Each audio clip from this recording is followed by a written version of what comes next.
So about a year and a half ago, I was at a workshop in Blackie, Alberta, and it was really cool because the principal was pretty stoked about the workshop, and she was excited because her kids, she thought would go from good to great because of the workshop and the content, and she was pretty excited about the fact that they were going to go to great because all of her kids were in 4-H. And I don't know if you know about 4-H, but 4-H is a program that I think mostly ranch kids kind of do. And they raise animals, do a lot of stuff around science. I know in Karamias there was some public speaking and whatnot. So anyways, I want to talk today about extracurriculars and how important it is for kids to have a third option outside of their family, school, and whatnot. So today's walk and talk is going to be about that third option, and you can see this handsome guy next to me. He's not walking on his tippy toes today like last time he was when we did the math one, so you can clearly see I'm actually taller than him.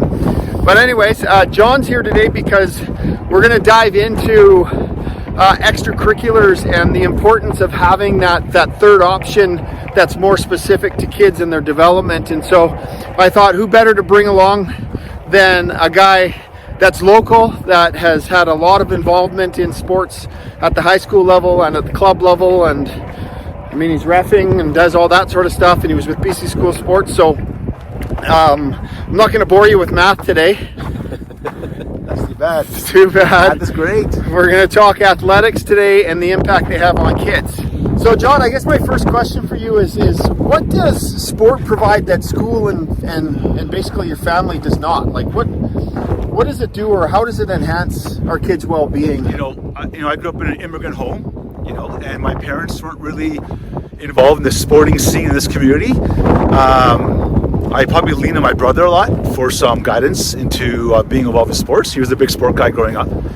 So for me, like being at home, I was someone's kid. I was someone's child who was well taken care of. And when I'm at school, I'm someone's student who's also being taken care of. But to be involved in a third option like 4-H, as you mentioned, or like sports, or Cub Scouts, whatever, for me it was my choice. So now I'm owning that responsibility. So I'm choosing that sense of belonging. Sports gave me the opportunity to develop my own personality and my own uniqueness. And so for me, that's why the third option was so important. So here's another question for you, John. I know your kids are also in dance and volleyball, and I know a lot of kids are in 4-H and Boy Scouts and Girl Scouts. Right. What is it about a specific sport? Like when a kid joins, my kid was in basketball, another one was in volleyball, they were competitive swimming. But what is it about being in a specific sport like volleyball or dance with other kids that enhances, a child's development in terms of their emotional intelligence and social intelligence and just all that sort of stuff? It's those real life skills such as building leadership and overcoming challenges, developing resiliency, like those real important real life skills that, again, just may not be something you can cover fully in a high school environment or even in a family environment. I found those experiences really develop those real life skills. One of the things that actually just kind of caught my attention is, we talk about goal setting and stuff in school, and as parents, we always want our kids to set goals. But yeah, when you're playing a sport, the goals are more tangible. Like, as a coach, how easy is it to have kids understand and learn about goal setting, and why? Yeah, I think when we at the beginning of the year we talked about what our team goals would be, also individual goals, but our team goals were discussed, and we talked about how we were going to reach them.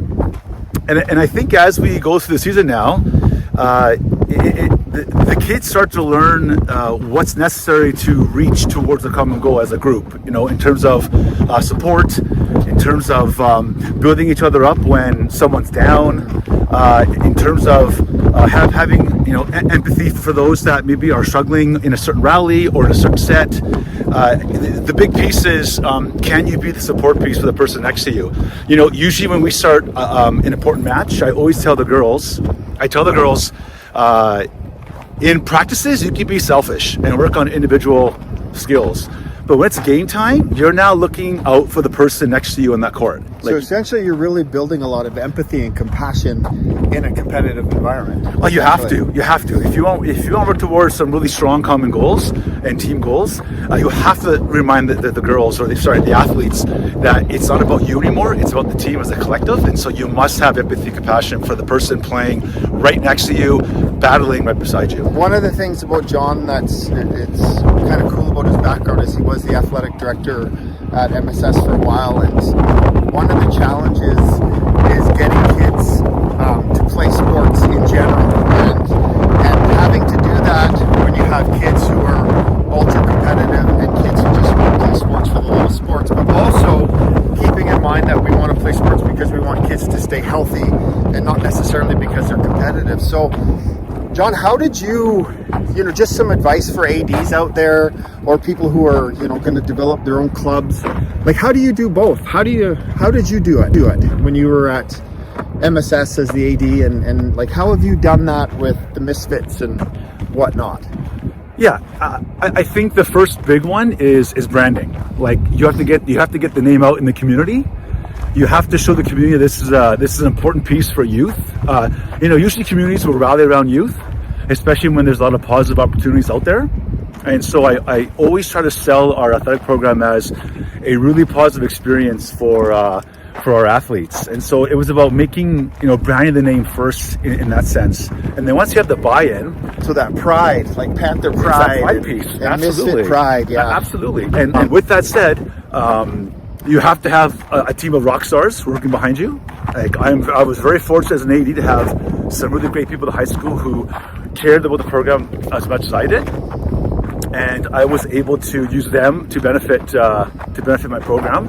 And in my club program, same thing. I have some rock star people who are just so passionate about the idea of our club program, about our core values, and it just helps in that aspect. That's the thing. Sorry to interrupt. I was just thinking back, and when I was the principal at MSS, there was that EA Sports, remember those kids? Esports, yeah. Esports, yeah. The computer games. So there's a Panther team doing that, and even that with technology and competing against kids online, there was some Panther pride. There was, right? They wore jerseys while competing in front of a screen. I mean, they never saw who they're playing against, but they wanted to wear jerseys, so we found them jerseys to wear when competing on online games. It was awesome. Yeah, and it's funny because I just think back to that and think of the Misfits, and now I'm with the Grizzlies out at LNIB, and that sense of community, that camaraderie, that sportsmanship, and it's not all about sports, right? It can be about dance. It could be about your band program. So John, let's think bigger picture here.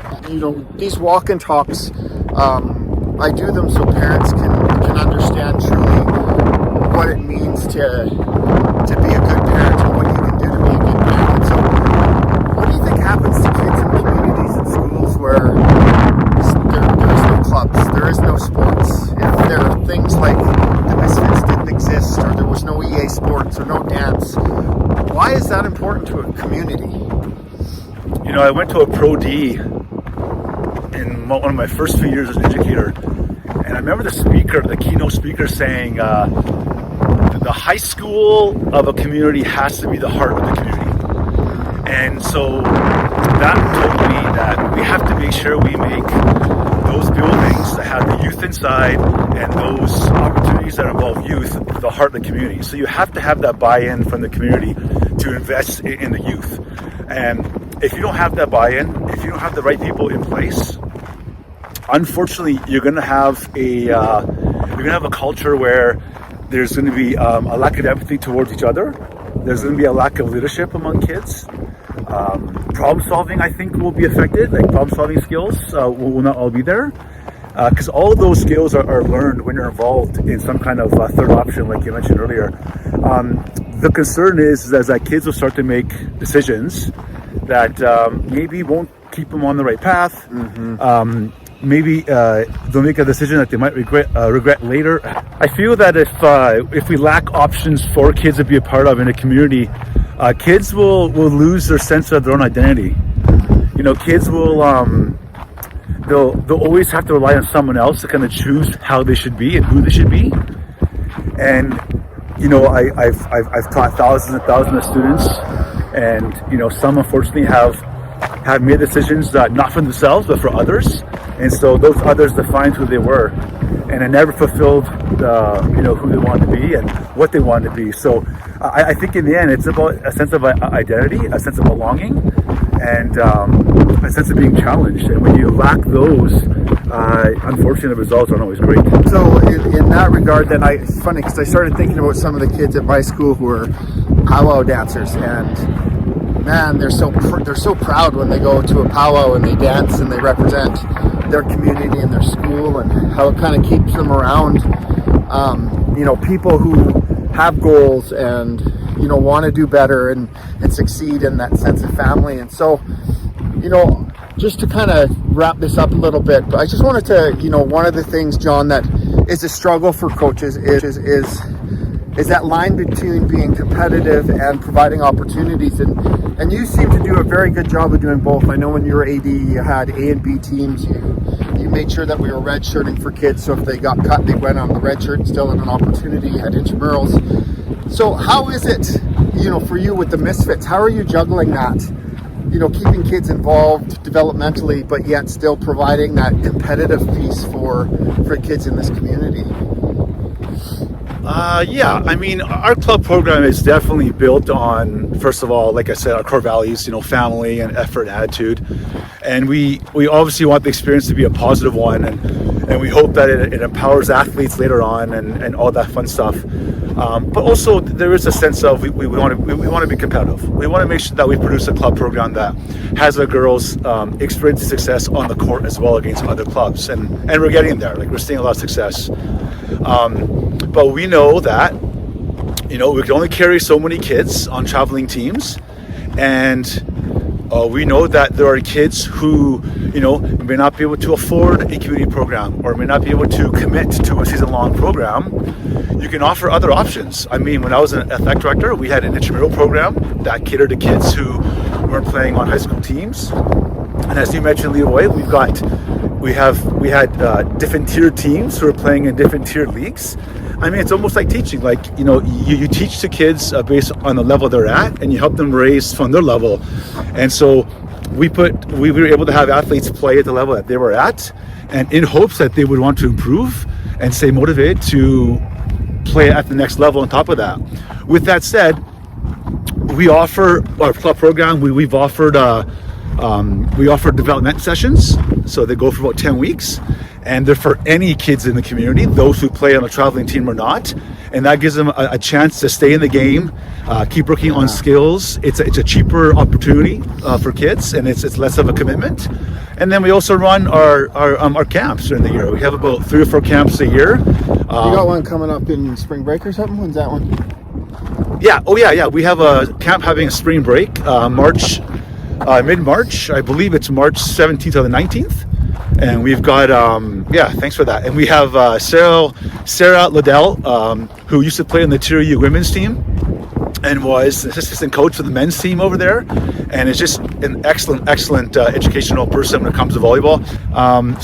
We offer all kinds of opportunities for kids at all levels, because we know that kids develop at all different levels. Yes. And kids who maybe couldn't make a team, I mean, I'll do a classic example. We have a specific athlete right now playing on a Misfits team who did not make a traveling team last year. When she did not make a team last year, I saw her attend all development sessions. She went to 2 of her camps, came to trials this year, and now she's playing on a team this year. So there's opportunity for kids to just keep growing and developing. And because we offer now so many teams, different age groups, as long as you want to keep working on it, there's opportunity for you to play. Just to kind of conclude there, what John was saying, I think it's a pretty cool thing when you have a small community like this providing opportunities for kids.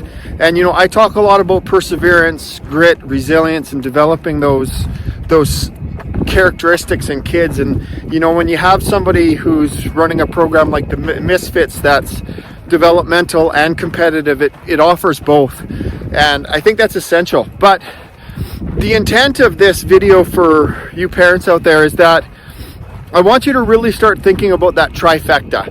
We provide things within our own families with our kids, where it's mom and dad and uncles and aunties and grandmas and grandpas, and and siblings and all that stuff. And then the second piece of that trifecta is when our kids go to school, they're gonna be involved with different adults. They're gonna learn from different adults. They're gonna have a different peer group, friends of their own age that aren't their siblings. And so they're gonna have to get exposed to adults and kids that aren't family. And so there's a lesson to be learned there. And that third piece to finish off the trifecta is having that extracurricular activity, whether it be dance, whether it be 4-H, whether it be volleyball, basketball, swimming.